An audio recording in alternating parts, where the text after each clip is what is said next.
he got these mics on purpose so that like when you move your head, you still sound, it's still like the same distance from your mouth, you know? Yeah, you're not like pulling away and coming back, right? Yeah, Yeah. exactly. So I was like, oh, I like that. But at the same time, those mics that you have, that like that setup sounds, the sound quality is amazing. Yeah, when you like get into the mic, like just right. I've learned that. My first like 20 something episodes, I was talking into my mic like here, and there's a little bit of an echo, but when you can get close to it, you can kind of remove the echo and you get really intimate. So, trials and tribulations when it comes to running your own podcast. True, true. Yeah, intimate is definitely the right word for that. Right. Oh man. So where are we at right now? Is this your house? Yeah, this is back there is this is my office. You can't really see the other side of it.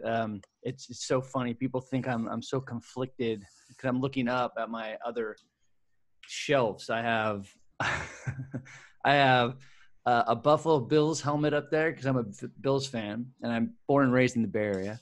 And I have a USC helmet and I have my high school helmet and it looks like a Chicago Bears helmet, but it's not. And then I got like old soccer balls, volleyballs, and I've got like championship rings from teams that I've worked with, and I've got like football and stuff. People are like, and I have a fencing thing over here. And people are like, dude, like, who's your team? And like, what sport do you like? And I'm like, dude, it doesn't matter. Yeah, so true. That's what Kane always says. He's like, he always gets asked the question like, "Oh, what's your favorite sport to work with, or who's your favorite team to work with?" And he's like, "The one I'm currently with. Mm-hmm. Whoever I'm currently with is my favorite." Exactly. Hmm. Exactly. So, how long have you been a mental skills coach, or do you call yourself? What's your title that you use? I just go to a mental performance coach is what I always say. But when I'm working with high school, I'd say performance. I'm a performance coach just because I think you and I talked about that before. They just get a little like weirded out with the mental, you know. Hmm. And lately, sometimes it just depends what mood I am. I'll just say like I'm a mindset coach, but that's my own shit on it because I think there's so many people doing what we're doing. Um, that haven't necessarily, and you can do this without getting a master's degree. But I mean, I think you and we've done a lot of work to get to this point, and I think there's a lot of mindset people, which is fine. But I don't know, when I hear mindset, like I'm a mindset coach, I'm like, okay. I mean, Hmm. it's more my own shit on it, but I don't know. I think I earned the right to say mental performance for some reason. I don't know. Maybe I have to go to therapy on that one, but No, I kind of agree with you. I'm like the same way. I think there's a very low barrier to entry into coaching in mm, general, but there's a very high standard that I've set for myself. So like getting the proper schooling and getting the proper credentials and putting in the work, learning about my craft so that I can go and apply those principles is huge for me right. anyways. Totally, totally. But I mean, it's a need out there, and we need more people out there. So I mean, I can't really, if someone's showing up and they're putting in good, authentic energy and they're connected to the work, well, then I'm not gonna get in their way and judge them. Hmm. But it's just I don't know. Maybe it's just something I have to get over. No, I'm there with you. Trust me, because I think there's three different areas to sports psychology. You have the research, you have the clinical, and then you have the applied side. And Mm-hmm. me and you, we're pretty deep into the applied side, I would say. Right. Totally. And so when I got my master's, though, that was mainly so that I could get the research side. Like I wanted to learn how to read research and see which articles were legit, which ones are bullshit, Yeah. and be able to delineate between the two. But then I went to Brian Kane, as you know, for kind of the applied side. And now I want to go back and actually get my PhD in clinical psychology so that I could be well-rounded and work. Because my end goal is to work as a at a Power Five university, but it's very hard to just be that applied side and get a full-time job at a university. Yeah. It's tough. I don't know. Do you know anybody that's even doing that? Like full time at a university and is only strictly like applied sports psychology, sport performance? I don't know the guy. I don't know this individual personally, but when I went through my applied program, Dr. Sean Fitzpatrick he was like our number two in our department, and his best friend he was the head of mental performance for, I think, I think it was either Kansas. I think it was Kansas State, Hmm, and he was there for a while, and he only had a master's. And then really? he actually left and he went to some small like liberal school on the East Coast, and was like, he wasn't like the head of mental. He did something a little bit different, but still kind of kept the background in motion. I don't know if he was like some kind of dean. I think he turned into a dean of something, Hmm. but that's the only one that I have heard that's like gotten Yeah, that. so I mean, one one guy. So there's just like not a lot of them out there, and so that's why I'm going back to get my PhD. And I actually just got the email for like 2020 applications are now being accepted to Loyola of Chicago, which is Oh wow, the one that I was looking at that. primarily. So are you just gonna have you gotten accepted, or you're No, just I'm about to? going to start applying. So That's cool. I mean, I would have done the same thing. I believe I'm a lot older than you. I'm 45, and so I started this when I went back to school when I was 40. mhm. So, um, if I was younger, man, I would PhD all the way, maybe the whole nine to get my PsyD. I would have done all that stuff. But Mhm. you know, if I would have done that, I would have been. I'd still be in school right now. Yeah, for You know, sure. you know. So like in terms of working with teams, what are the sports that you primarily work with? Mm. It's funny. It's like getting more broader. When I say broader, I think it's like I just got done working with the first time I worked with volleyball, but I worked with volleyball, like one of the best volleyball teams in the country at the high school level, and then also college. So that was the first time with volleyball, which was really cool because I got really like drinking from a fire hose when I came to that sport. So that was kind of cool. I learned a lot really quick. And then field hockey was another, that's a new one that I've worked with. And we just won the championship last week. But a lot of it is soccer, basketball, both genders, men's and women, baseball, softball. I've worked with football, but it's been more individual players. Hmm. And I've worked with a bunch of other sports too, but those are the ones that I work with the most, and then fencing. Fencing. Yeah. Interesting. So Yeah. it's kind of all over the board. It is, and I've worked with golfers and I've worked with race car drivers. Hmm. So Uh, in terms of like working with these teams, what's like one strategy that you find yourself teaching to most of them? the strategy, well, it's, a lot of it is, I mean, the main thing is mindfulness. So the meditation and the visualization, that's a lot. But kind of the areas that we do focus on a lot is like the fear of failure and focus, how to focus and refocus. That comes up a lot. Hmm. But a lot of it, I do all these different kinds of mindfulness strategies where, we do intentional breath, set our intention for practice, set our intention for the game, walk them through guided breathing, guided visualization. I do a thing called an MVP, which is meditation, visualization, and powerful self-talk. So that whole process is, working their energy, whether if it's working the energy down to their feet or working their energy from their feet up. Usually like before a practice or right before a game, I work their energy up, and then I walk them through visualization. And this is all happening when they're meditating too. And then I start throwing in words that we've like worked on in the past. And so I'm really training their brain to see and feel those words.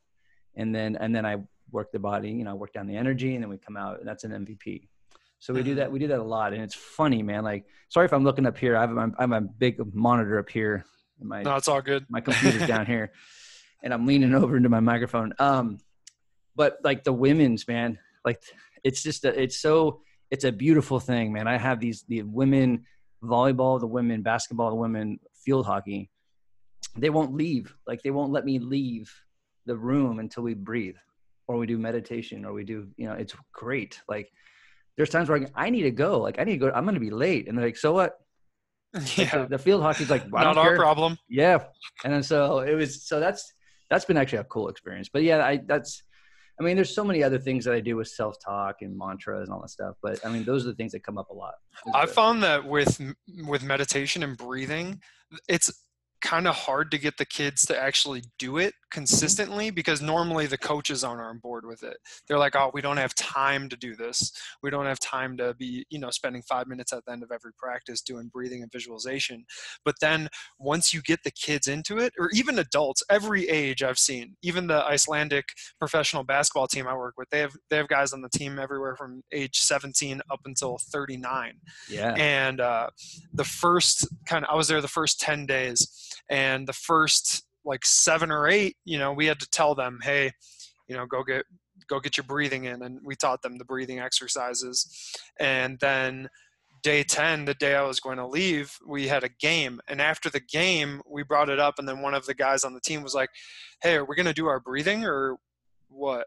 And of course, I was like, do you want to do your breathing? And they're like, yeah, it makes me feel great. And all of them are like, after we had my exit meetings, I had exit meetings with them, and probably half of them said that normally after a game or after a practice, if they had a bad practice or a bad game, they'd go home and they'd be ruminating over it for hours and wouldn't even be able to fall asleep. And they're like, but now after we do our breathing at the end of practice, it's like, I'm good after that. And I go home and I sleep great and I'm fine. And, I show up the next day ready to go. Totally. And so they actually, at first they were like, oh, what is this stuff? And then, a week and a half into it, they're like asking to do it because they want to, because it makes them feel so much better. Yeah, totally. And it becomes part of the routine and process, and that's obviously what we want to do. I want to get this as a habit. But I do this like buy-in thing, not a buy-in thing, but there's antidotes that I use that are an athletic antidotes and also like life, and why having a relationship with your breath is so important for being an athlete and also being a human. And so I share those with them. And I always say, like, having a relationship with your breath, it's a commitment, and it's hard work, but it's so easy to do and it's so easy not to do. The law of two easies. Exactly, man. And it's just like, so if you really think about it, and I did this a few weeks ago, I just said, hey, I'm going to take like 4 or 5 different kind of strategies: breathing, meditation, visualization, self-talk. And I go, so I'm going to ask you guys, how long is it when you really do it? How long does it take?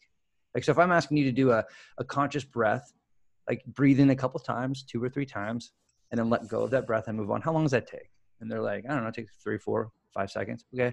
How long does it take to visualize?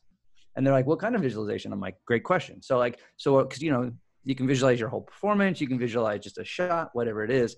So we're breaking it down. I'm like, so if you think about these 4 really important interventions or strategies, they don't even take not even a minute. The meditation can take a little bit longer. It just depends on how long you want to do it for. So when you really think about it, this shit does not take long.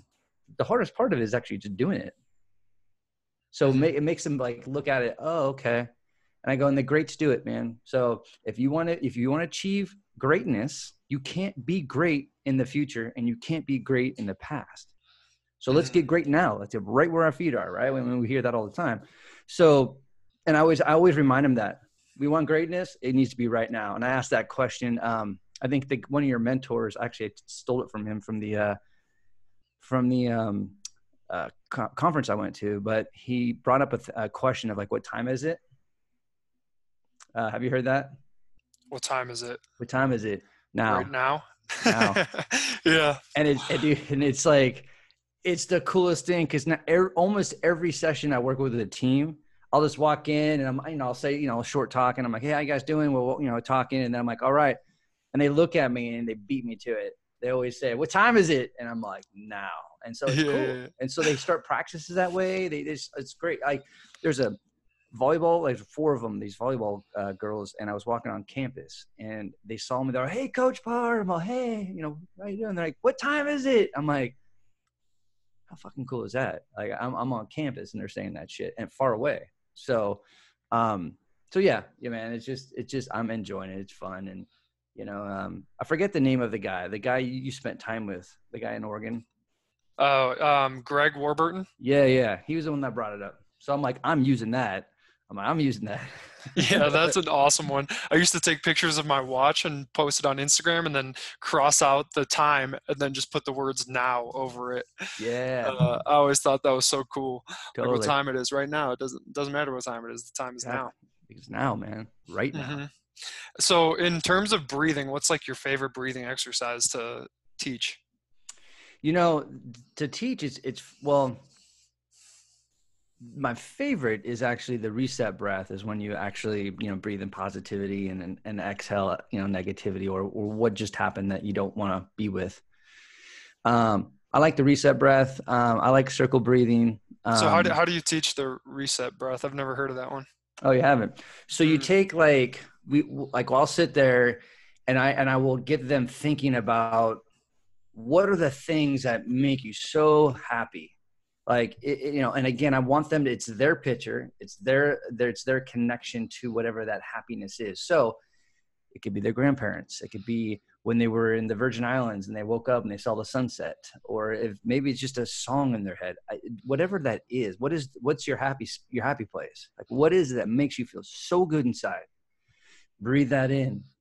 And then the mistake that you just did, or the shitty ass practice you just had, or, maybe a crappy, interaction you had with an athlete or your friend, and you want to get that out of your system.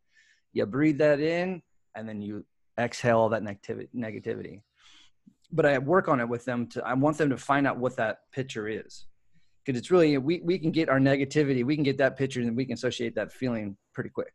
So, hmm so I practice it with them. And it's funny, because it sounds cool at first, like, well, I get a reset breath. I get to reset myself in the moment. But I have to have them practice it. Because at first, sometimes they have a hard time of like really trying to breathe in. Like, really, what is that positivity? Like, what is that picture? Or what is that, how do I connect to that? So they've got to know what it is first, and then we have to practice it. hmm I like how you call it the reset breath because the coaches at OU that I work with, they Mm-hmm. call this generation of athletes that they're working with right now the reset generation. Oh, Because, wow. like they grew up playing video games, and what do you do when you're playing a video game and you die? You just click reset. Or you can't finish a level, so you click reset. And, it's always resetting, reset, reset, reset. So like that's a great word, I think, because the kids instantly associate starting over with the word reset, which it sounds like what I'm saying is very simple and like no shit, Pasic, but at the same time, like like it has to be that simple and it has to make that much sense instantly for them to have that kind of that growth curve and make those connections kind of exponentially so that they can get to where they want to be faster. Big um, time. And I have in my book, I talk about this. It's called Conquering the Emotional Hurricane. And, and what happens in the middle of the hurricane, of any hurricane, the Ivy hurricane, it's calm, right? That's the goal of any chaotic situation. I mean, even it doesn't have to be chaotic. It's like, how do we get in the middle of it and get where it's calm so we can actually when we have our breath, we have our mind, and we have our mind, we have our body. Once we have that process dialed in real quick, then we can make the best decision for ourselves, right?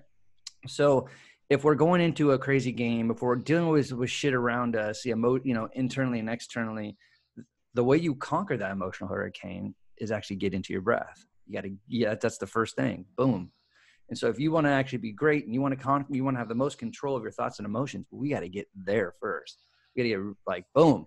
Like I always tell these people all the time, or these athletes, when I'm working with breath or working with meditation or visualization, I'm like, I know that's not the ultimate goal because there's a spiritual side to it, but I think if you can give them an image, like if you can go in the middle of like Union Square, San Francisco, or Union Square in New York, and it's just loud as hell, and you can just boom, get right into your breath, shut everything out. That's complete control. So it's no different from being like, if you're scared, if you're in a big ass game, we got to get there. We got to know how to get right where it gets really chaotic and get into our breath. hmm Yeah, I think Ken Ravizza said you have to be in control of yourself before you control your performance. And in order to be in control of yourself, you have to be in control of your breath. Mm-hmm. And which makes me kind of think of Myles Garrett when he hit that guy, when he hit, who was the QB in the head? Yeah. Mason Rudolph. Rudolph. Yeah, yeah, yeah. When he hits Rudolph in the head with that helmet, it's like if he would have just taken a breath first, it would have given him time to process that outside stimulus to get over to the rational side of his brain so he could just be like, what am I doing? Yeah, But instead he didn't take a breath and he let his emotions get the best of him. And, he wound up getting fined a ton and getting indefinitely suspended. for So, sure. like that's one thing that I always train as well with athletes is the breath so that they can respond to their actions. And a lot of athletes, I think, especially in you work with basketball and soccer and field hockey, those are very continuous sports. Yeah. Like they're not like baseball and softball, stop and go. Mm-hmm. So how do you teach them to take a breath in the game when it's like they have to be able to switch from defense to offense in literally the snap of fingers? Yeah. I think in that regard, sometimes you don't have that ability. You don't have that time to get into your breath. I mean, what you have to, and your breath is kind of your thoughts.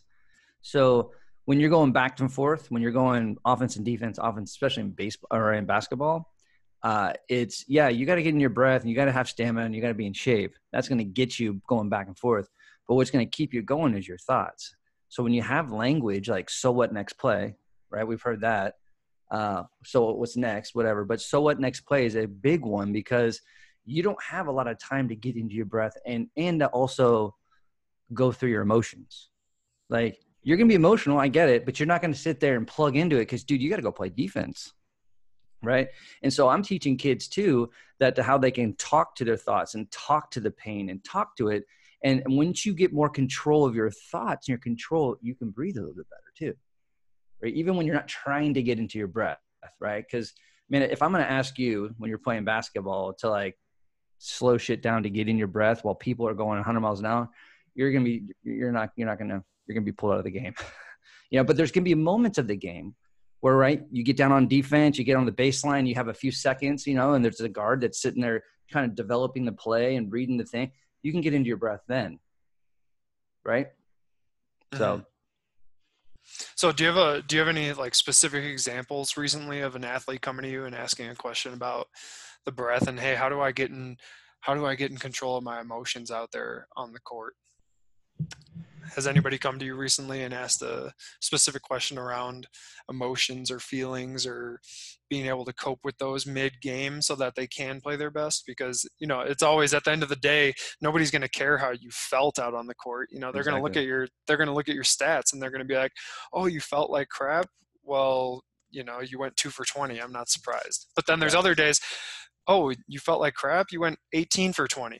Right. On the complete opposite end of it. So how do you deal with those emotions and feelings when, like, at the end of the day, you're not judged based on how you felt? Exactly. Well, I think too, it's I always start off pretty much every team that I work with. The very first session is I call it success management, and it's understanding what success means and what it looks like when it feels like to you, but also what is our relationship with failure and how can we actually have a better relationship with failure. And so, and that helps us understand the emotional side of it, especially when we're in the middle of a game, right? So, this is what we practice. We practice this a lot in games. I'm sorry, in practices. I want them to really understand that we have to fail to succeed, right? And the thing about failing and dealing with our emotions in the game, I call it the emotional bag of shit, right? If you can't let go of that mistake, right, then what happens is that you're in the effect of something that's out of your control. It's affecting emotionally your breath. You're getting a little bit tight. Your body gets a little bit tight. Your body language gets a little, gets affected, and that's not greatness, right? And so, and I understand that we live in a world of outcomes and results, but we can't focus on that because, again, and this, can't control them. So if you want to judge yourself on anything, judge yourself on how present you are. How present are you to your emotions, to your thoughts, to your feelings? Now, the thing about failure, it's feedback. Like failure is informative. So if we can teach an athlete in the moment to plug into the feedback socket, Okay, I just missed the shot. What's the feedback? Not what's the emotion of it. Because in basketball, I'm just bringing up basketball, you don't have time. You have time to process it and look at it and reflect on it when you get back on the bench. But in the game, you can't plug into the emotional side of it. Now, again, we're all human. I don't want us to be robots. But if we truly want to like understand how to actually control our emotions in a game, especially in a fast-paced game, we've got to learn how to plug into the feedback socket and not the emotional side of it. Hmm. So what's like a technique that you teach them to deal with failure? Or what's one thing that you give to them that they can use so that they can actually cope and deal with failure at a higher level? Well, and during the game, I'm just going to go back to, because failure can take us out of focus. So if we're in a game, in a fast-moving game, we've got to talk to it. We can't be in the effect of it. So talking to it. So what, next play? I got this. Let's go. We got to get into that. Now, my rule, and again, this is nobody else's rule, but the goal is that if you're gonna deal with failure, you're gonna deal with those emotions. I'm giving you 3 seconds to deal with it. And it's not like, do I know? Is there any science behind it? I don't know. I just know that if you spend more than 3 seconds on a basketball court thinking about it, the game's gonna go right past you. So the goal is the most I'm going to give you is 3 seconds, but the goal is just to not have it at all affect you, right? There's a beautiful saying that Pat Summitt, the former Tennessee coach, women's basketball coach, she said, you have to fail like you succeed, and you have to succeed like you fail. So when we feel great, right, when we feel awesome, and we're on top of our game, we have to fail like that. So to answer your question, I think it's to give them some structure on how to deal with it. How long do I have?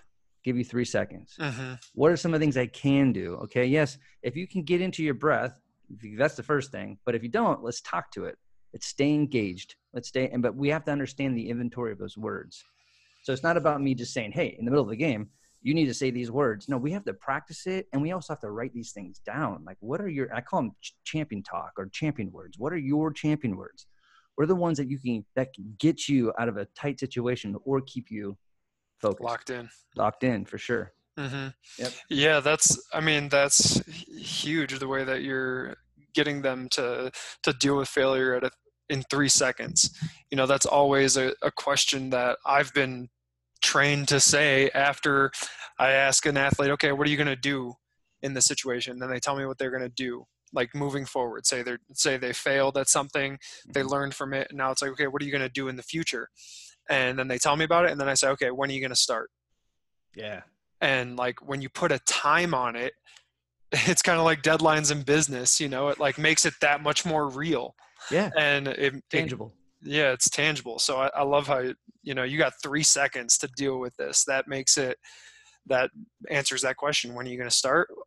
I'm going to start in less than 3 seconds, Yeah. hopefully. Totally. Totally. uh yeah, that's Yeah. beautiful. There's something I want to add too is, and I talk about this with success and failures that, energetically, when you think about winning and succeeding, it's like, the line of success is up here. Like we're trying to get to be successful. It's either up here, because when we win, right, when we succeed, we feel good. Like we feel high. And I mean that in a very positive way, right? So it's either up here or it's in front of us. So when you think about the energetic pull, when you succeed and win, it's going this way. So when you fail and lose, where does the energy go? Goes downward, right? Or behind us. So if we know that we have to fail to succeed, right? Let's have different language and let's have a different way of understanding a perspective. Let's fail up. Well, shit, if I have to go up then let's fail up. Let's fail fast and move on, Mm-hmm. right? And let's fail forward. Let's have a different relationship with failure. And I'm sure you've heard the acronym for FAIL. First attempt in learning, right? So, I only learn and win. I never lose, right? So it's just getting these athletes to understand that they have to make the choice first, but they can have a different relationship with failure, which is going to allow them to be successful quicker. Mm-hmm. Yeah, you know when did you make that switch, like personally? Because I feel like everybody kind of has that conversation in their head at some point in their life where they're like, you know what, like I'm not going to see failure as failure anymore. I'm going to see it as feedback. And Right. I'm not going to fail downwards anymore. I'm going to fail up. I'm going to not see it as one step forward, two steps back. I'm going to see it as one step forward, one step forward, one step forward. It doesn't matter. I don't go backward, because even if I quote unquote fail, like, I see that as an opportunity to get better. And that was part of the next step that I had to take to get to where I'm going. Yeah. So personally, like, when did you make that flip? I love the question because, with my background, playing football for so long as I did, and being in sales in corporate America, I was in sales and sales leadership for 17 years. I didn't have a good relationship with failure until I got into this profession, and I had to do a lot of stuff for myself. I had to re-engineer myself, my identity, and everything, because I went through a lot of crazy stuff with a career-ending injury to my hip that lasted 2 decades. So um, it wasn't until to be honest with you, I started to understand the whole concept of, failing up and failing forward and being okay with failure. But I would say it was probably about a year and a half ago or so where it really, really clicked for me. And as a practitioner and as a coach and even as a husband, like I have less stress now because I have a better relationship with it. I'm not like, because most of the stuff that I'm worried about, the failing piece, it's already done. So it's like, why am I spending so much time and emotions? Like, it just doesn't serve me anymore. What serves me is getting the lesson and then moving on from it. And I think that's the hardest part in the process when you're teaching athletes. Okay, get the lesson. What do you think you needed to do better or differently? And they tell you, okay, cool, let go of it. And that's what, like, well, how do I do that? Or how do I let go of it? And everybody has their own process, but some people are more visual and more creative. So I say, hey, if you want to learn how to let stuff go, like for me, the emotional bag of shit, like, well, why would you want to play with emotional bag of shit on the back of your back when you're playing sports? All it's doing, it's a shitty situation and you're dealing with stuff that's out of your control. You have no control of it. So let's get the lesson and move on. But to let go of it, I give them stuff to think about, like scissors. Like, you've got the lesson, you've got this emotional charge. See scissors go in your mind. That's one way. The other is actually, what Ken Ravizza says, flush it. Just see that toilet, flush that thing and let go of it. Or drag it in the old trash bin on your computer. What does that sound?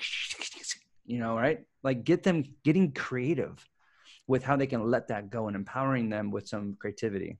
Hmm. Yeah, I like how you just put that in there. You put an image to the thought of, like, getting rid of the thought, and that's the one that you brought up about the trash can. Like, that's what I see in my head.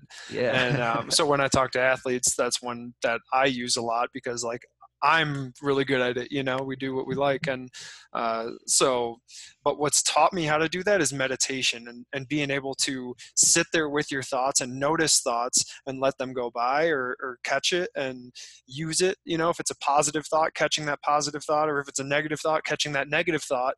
And then, instead of letting it float around your head a little bit more, taking it and putting it in the trash, or taking it and cutting it with scissors, or Yeah. doing whatever that might be. Or the one that I like to talk about also is, like, you're constantly advertising to yourself. So as you're walking through your own mind, you might notice that over the years you've put up these billboards saying, I suck, or you put up this billboard saying, I can't, or you put up this billboard saying, like, I just don't do that. And you got to literally imagine yourself taking down that billboard, throwing it out, and putting up a new one that has the mindset that you want to see and have inside your own head. you Totally. know so I've used that one as well. And but meditation, going back to that, is what I've found really helps athletes be able to catch those negative thoughts. I mean, I was talking to an athlete this morning who, I asked him what his positive self-talk is, and he goes, I don't know what I even tell myself when I'm like going when I'm playing great. I'm like, oh, okay, like, what's your negative self-talk? Instantly could tell me, rattle off three things like that. And I'm like, see, man, like, that's the negativity bias that we have in our head. I'm like, you don't even know what your positive self-talk is. But then again, you can rattle off three things like it's nobody's business. Right. So we have to make sure that we're putting up those positive billboards or those productive billboards in our head. Because at the end of the day, like for me, it doesn't necessarily have to be positive. It has to be productive. Is it going to get the job done? Yeah. And Totally. so negative will not, will normally never get the job done. So it's taking that down and putting up a more productive phrase or a more productive word and having that association so that when we do say a word, we get the image of what we're actually trying to do. Totally. So it's kind of like in baseball, a kid telling you that he wants to get to the balance position. That's what he does want to do, but he doesn't want to do this. And it's like, okay, let's not focus on what we don't want to do. Right. Let's focus on what you do want to do. Just get to that balance position. I don't care about anything else. I don't care about what you don't want to do. It's what Exactly. you do want to do that we got to get back to. And being able to catch those negative thoughts, though, and catch those positive thoughts, a lot of athletes just don't know how to even do that. And that's where journaling, meditation, mindfulness activities come into play. And Yeah. that's why I think it has such an upward trajectory right now in sports and in college, especially with mental health, like meditation and those different mindfulness techniques. Totally. I think it's, and what meditation does as well is it, people have different thoughts on this. I mean, it's really, really hard to clear your mind, to empty your mind. I mean, I don't know. To me, I can't do that. I can slow it down. I can relax it. I can create more space. And that's the thing that I talk to athletes. Like when we meditate, there's a lot of things that are going to happen in your mind. You're going to be in control of it. Some of you are not going to be in control of it. But the things, we're creating more space so we can actually be great in the moment. We're not constrained with the negativity and these negative belief systems. And it's just giving us, it's more space, man. We're more emotionally aware. We're more emotionally free. And I love what you were talking about, the billboards. I mean, when you're talking about, the inner dialogue, the negativity and the positivity, that those words and those statements that come up, when I do some self-talk strategies, I kind of, in the way that you're talking about, like a billboard, we talk about like marketing slogans. Because if you think about it, like when you think of just do it, the power of three, I mean, that's just do it. I mean, who doesn't want to buy that? Why do most of the athletes buy Nike? Because that slogan right there, you just got bought into it. Even the little nationwide is on my side. I mean, as soon as you hear that little, you just buy right into it. Like you get it. You think of Peyton Manning or whatever, right? So if you can create this positive billboard, this slogan, this marketing campaign that you can buy into, right? So you're not buying into the negative self-talk, you're buying into your own marketing scheme, but you have to spend some time and understand what that mantra is or the word or what it is. But you need to create that own slogan, but you need to create enough space emotionally to get there. If you were to start creating that slogan with somebody, how would you get them started and how would you craft it over time with them? I think it's it always comes from, to me at least, it comes from building an inventory of words. So like you said, like some of the athletes, sometimes they don't know what their positive self-talk looks like and feels like. So we just start writing it out there. Like I'll get on a board and we'll just start, what does it mean to you to be an athlete? What does it feel like when you're the best version of yourself? What does it feel like when you're actually getting prepared for a practice? What does it feel like when you let go of who you are and you become this thing, this athlete, right? So I'm asking all these questions so that I can actually spark their spirit and just get these like words that kind of they can identify on what it looks like and what it feels like. So then boom, they throw up all this stuff on a board and they can see it. And then we start picking like, which ones do you really like? What resonates with you? Like the word passion. What is that? Like, what does that mean? What does that feel to you? Right. And so we start just really getting into each word. And then some of them, we just delete them. Do you like this word? Nah, I don't like that word. Okay. So just going through that discovery process with them. Mm-hmm. And how many times do you do this with them? Like throughout a month or throughout a year? Like, do you come back to it over and over again, or is it kind of just one thing that you teach and then over time you come back to it individually and ask them, oh, like, what are you thinking about right now? Got it. I think in a team setting, because it's like I'll do this in a team setting as well. I think I will come back a couple times throughout the season, just because there's so much other stuff and other needs and dynamics that that I'm addressing.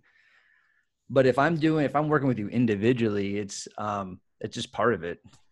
Like, because sometimes people get so bought into that. Like, I want them to get bought into their own language, and then they have fun with it. Like, I've had one athlete come back to me, like, she actually had 4 or 5 words that she'd been using for a while, and then like she had this like epiphany and had this experience. It was a fencer, and she's like, you know what? I just added 4 more new words. Like, and I'm like, that's beautiful. So she's building this inventory of words that she can use, right? You can use some words that you can, when you're warming up, you can use some words, as your fail routine, right? When you're failing, what's that word to get you right back in your most confident self? What's that word or words that when you're actually in recovery, like what are some of the things? So it's just really cool to have these athletes buy into it. So I think with individually, when I'm working with them, it's kind of, it's not every session, but it's more constant than with a team. Mm-hmm. Yeah, I mean, words matter. I always say Yeah, that. I'll get corrected by my girlfriend, and then I'll just turn to her and I'll be like, words matter. you know, they like, do. and I think Tony Robbins brings that up a lot, though. Like, being careful about the words that you tell yourself, because we have this association from the past with them. So if you tell yourself, man, I'm so angry right now, that might actually put you over the top into a very emotional state. Whereas my buddy now, instead of saying like, oh, I'm so angry, he goes, I'm temporarily peeved. And like that makes it almost funny. And he's able to move past that emotional moment quicker so Yeah, that he can get back to being a rational human being.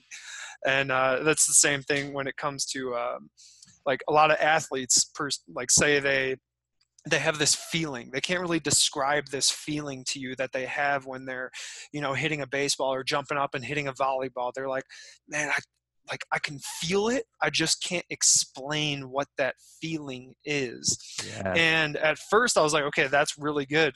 Like knowing that feeling.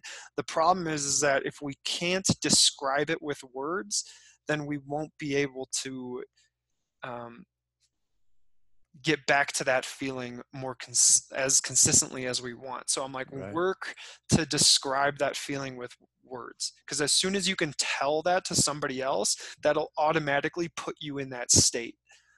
So totally. that happened with a baseball player the other day. I was asking him about his bullpen, and he was telling me, he's like, well, it kind of just felt like, and he was having a really tough time explaining it. And I was like, just go for it, man. I'm like, even if what you're thinking doesn't even make sense right now, just try and describe this feeling to me. And he went ahead and he tried to describe it. And afterwards he was like, I don't really know if that was like a great example of it. I'm like, well, like keep trying to figure this out. So then all you have to do is tell yourself that cue word or that cue phrase, and it's automatically going to put you right in there, because as soon as you say a word, your brain thinks a picture, and that picture is of you. You're visualizing yourself out there. So if you can Yeah, just say that one thing, it'll put you in that state automatically. for sure. So I mean, yeah, words words matter at the end of the day. Yeah, they do. And it's funny. A few things, we talk about, trying to create that inventory of positive words. But when we think about how powerful, like you said, how powerful words are, negative words, verbal words. So it's one thing that the way you talk to yourself mentally, right? And that's really, it's really important that we have a healthy way of understanding our thoughts and how we speak to our emotions and all that. But when you say something negative verbally, like, man, I suck, right? And you do that in front of people, the effect that has not only on you, but what it does to the energy around it and to the other people. So they've done some studies that for every one negative verbal comment, it takes 10 acts of positivity to kind of negate that from your being. And Mm-hmm. I'm like, wow, I mean, 10 to 1. I mean, if one thing, and I have to do 10 things to actually make it go away, that must make it really powerful. And forgive me for not remember the name of the research, but there was this Japanese researcher that did actually, I think it's Dr. Emoto, I think his name is. And he did actually, he did a study on the power of words, because he felt like as humans, we're made out of energy. We're like, as now as adults, we're made up of 60% of water. When we're kids and infants, we're 70% of water.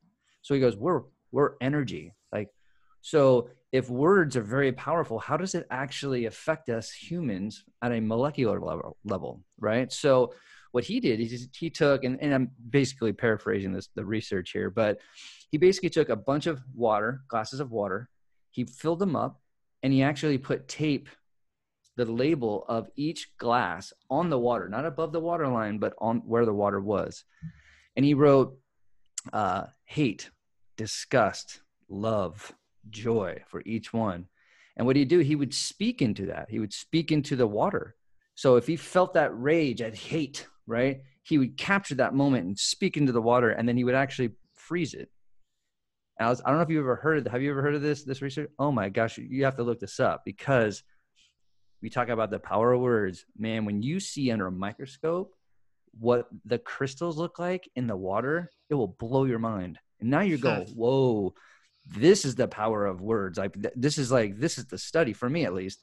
So when you think about like the word joy, which is my favorite emotion, and love, the crystals were the most beautiful snowflakes, like formed, like just due to the energy that was captured in the water.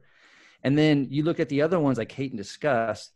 It was all fractured. There was no snowflakes. But there was some structure to it, but it was all fractured. Hmm. And it was like, whoa. That's So interesting. yeah. So when you think about the power, what it does to us and people around us, man, it's huge. It's real. Mm-hmm. So in order to get to that positive state, though, I think I don't think the research shows that you have to be aware of that negative first, though. Right. So like we can't just go about saying positive and then it'll automatically make us feel positive, because if we haven't admitted that negative feeling or that emotion or that negative thought, if we haven't admitted that to ourselves, Right. then we can't get to that positive state, because we're always going to have that in the back of our mind. Right. That I suck mentality is always going to be there, because that's truthfully what you believe. And I love how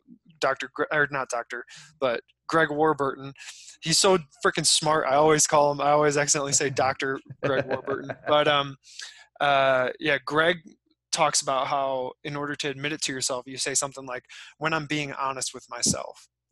And you say, when I'm being honest with myself, I still feel self-doubt when I approach the plate.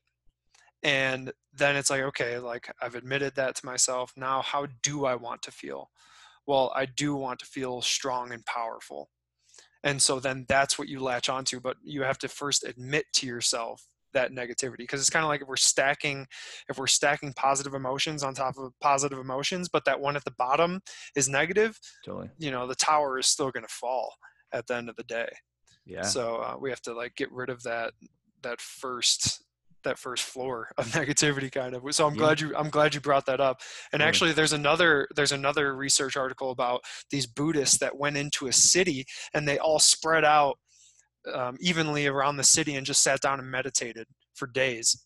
And in those days that they were meditating in the city, the crime rate went down and the positivity of the city, like that feeling of joy, went up in the city.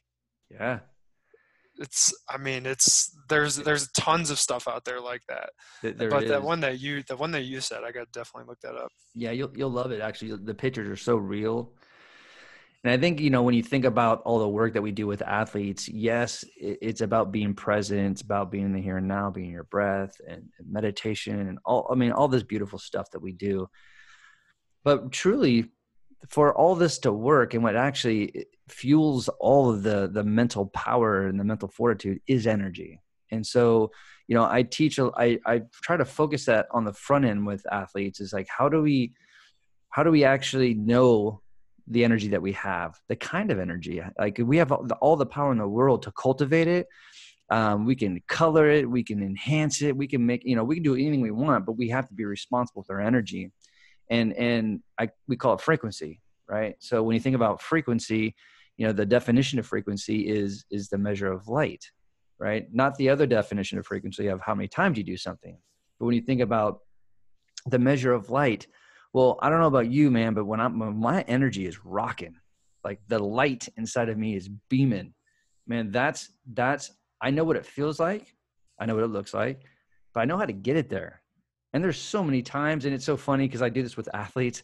We always talk about our energy. I'm like, what are we, give me, are you a 1, 2, 3, or 4, or 5? 5, you're rocking, right? 1, you're low.